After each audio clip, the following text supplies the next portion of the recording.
हम पूरी तरीके से कब मानेंगे? जब ये बात वहां तय हो जाएगी।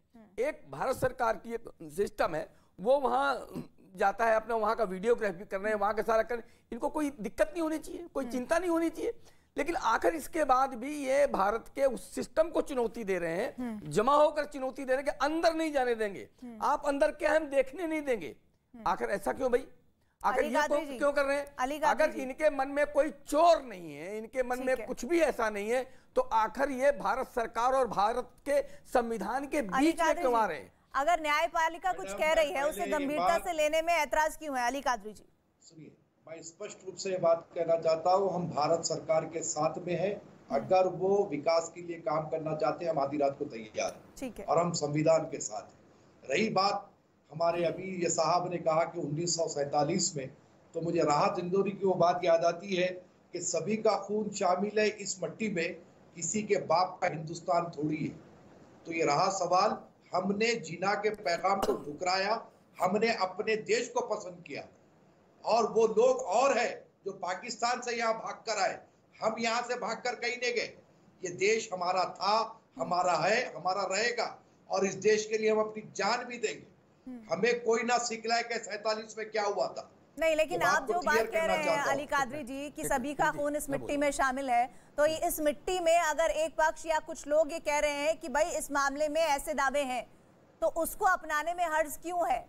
ये तो सवाल है ना। फिर इसीलिए है कि हक जिसका है उसको मिलेगा। तो ये कैसे तय होगा? के जरिए मिलेगा, कोर्ट तय करेगा ना। के जरिए मिलेगा। आदेश दिया है, ऐसे वैसे लोगों के बोलने से नहीं मिलेगा। नहीं, मैं ये नहीं कह रही हूँ। देखिए, ज्ञान व्यापी हो या फिर तेजो महालय हो, दोनों ही मामलों में न्यायपालिका ने संज्ञान लिया है ना।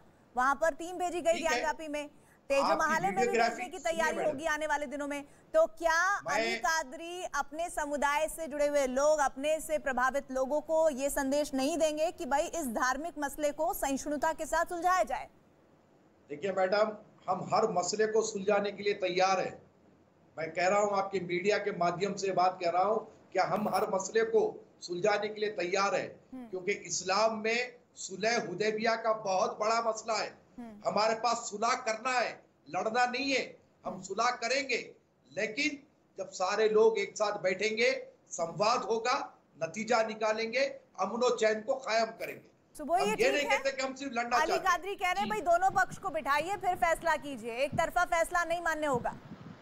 जी जी प्रीति, देखिए, ये तो मैं शुरू से कहती आई हूँ कि संवाद होना जरूरी है, लेकिन संवाद तब हो सकता है जब सामने वाला बिना किसी एजेंडा के और खुले दिमाग से और भाई को भाई मानकर बैठे। अगर आप अपने आप को माइनॉरिटी मानकर बैठेंगे, अगर आप अपने आप को, एक सेकंड कादरी साहब, अभी आपने एक बात कही जिसपे मुझे घोर आपत्ति है।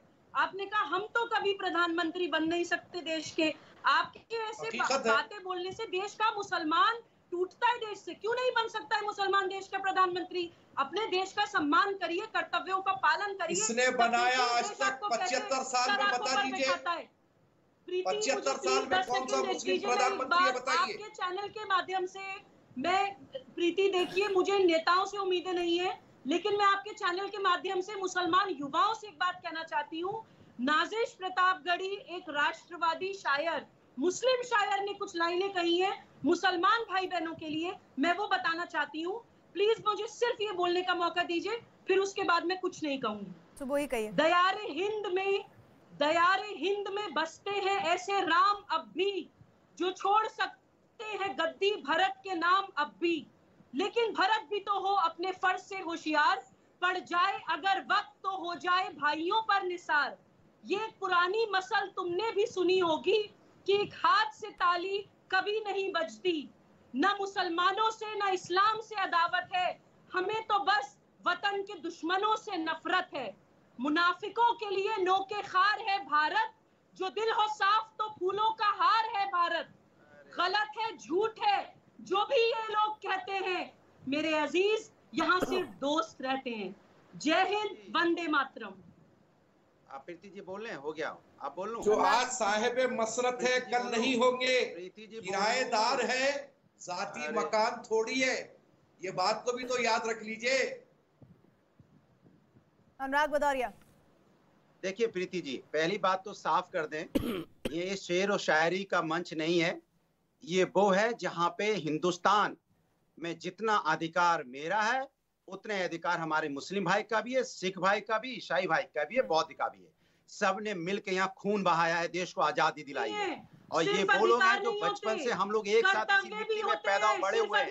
इनको कोई शायरी ना सिखाए और ना शायर के माध्यम से इनको एहसास दिलाने की कोशिश कराए कि आप ऐसा कि हम सब लोग इस मिट्टी में पैदा और बड़े हुए हैं, चाहे हिंदू हो, चाहे मुस्लिम भाई हो, चाहे सिख भाई हो, और हम लोगों ने मिलकर देश को आजादी दिलाई है। और इस मिट्टी में सबका खून शामिल है, इसलिए हम सब भाई एक साथ मिलकर रहेंगे। अगर कोई लड़ाने की कोशिश करता है तो भारतीय जनता पार्टी है जो हमारे बीच में नफरत का बीज बोने की बात करती है। हम सब एक हैं और एक हमेशा रहेंगे। इस हिंदुस्तान के लिए जिए हैं, मरे हैं, और जितना अधिकार मेरा है उतना अधिकार इन सब का इस जमीन पे है। इसलिए भूल ना करें भारतीय जनता पार्टी इस तरह की हकीकत करने की, यहाँ मुद्दों से भटका के लोगों को सिर्फ जाति धर्म की राजनीति करके हिंदुस्तान के अंदर में सिर्फ जाति धर्म की राजनीति होगी, विकास की राजनीति नहीं होगी।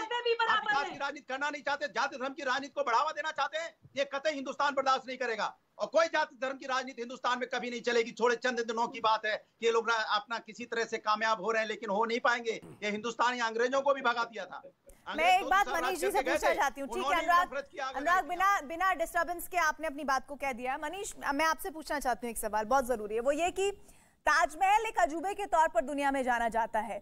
मैं आपसे भारतीय जनता पार्टी से ये जानना चाहती हूँ कि तेजो महालय का जो विवाद है, इस पर भारतीय जनता पार्टी का ऑफिशियल स्टैंड क्या है? क्योंकि न्यायपालिका तो एक प्रोसेस के तहत फैसला देगी, लेकिन जो हमारे देश की धरोहर है और दुनिया में एक अजूबे के तौर पर देखी जाती है, उस पर आपकी सोच क्या है?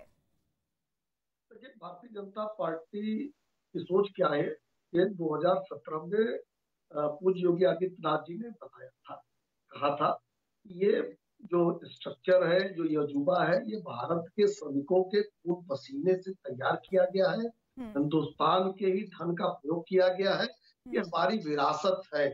लेकिन मैं एक बार फिर कहूंगा कि कोर्ट जाने का अधिकार तो किसी भी व्यक्ति को है। प्रीति जी, आप भी जा सकती हैं, हम भी जा सकते हैं, अदना से व्यक्ति जा सकता है। यही तो ताकत संविधान और कानून ने दिया है।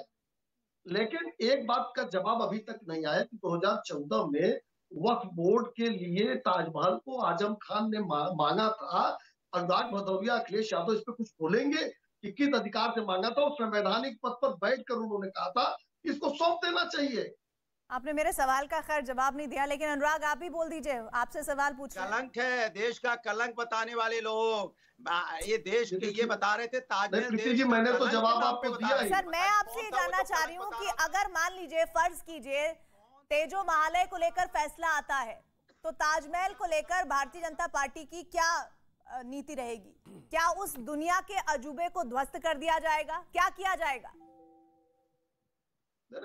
देखिए, ये तो काल्पनिक सवाल हो गया।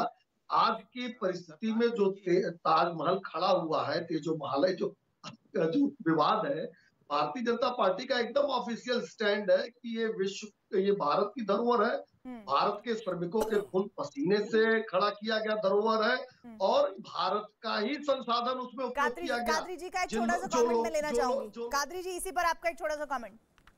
मैडम, मैं सिर्फ यही कहना चाहूंगा कि हमारे देश से हर विवाद खत्म हो जाए और ताजमहल की जो खूबसूरती है उसको बरकरार